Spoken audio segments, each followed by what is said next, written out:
So hello guys, welcome back to the channel. This is Yashraj and you watching are the films. तो कल था जनता curfew जो successful रहा जबलपुर में भी और ऑल ओवर इंडिया में। तो काफ़ी अच्छा लगा कि लोगों ने लास्ट पे 5 बजे जो थालियां बजाई हैं, क्लैपिंग की है, तो दिस इज़ गुड थिंग।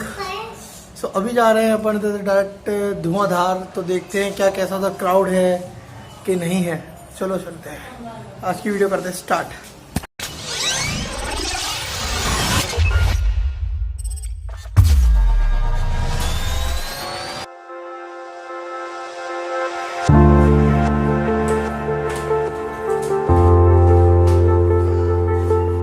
तो एक्चुअल में बाइक से नहीं जा रहे हैं, अभी अपन जा रहे हैं कार से।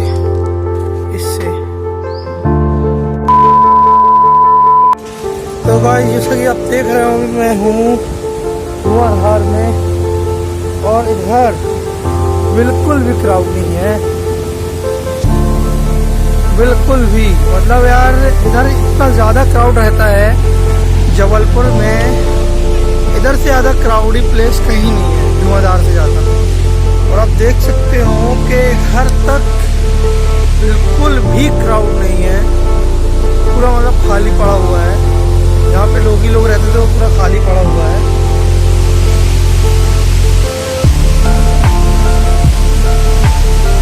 मैं आपको दिखाता हूँ।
कभी बहुत ज़्यादा क्राउड रहता था, अभी देखो अभी आज बिल्कुल क्राउड नहीं है, पूरी खाली है यार।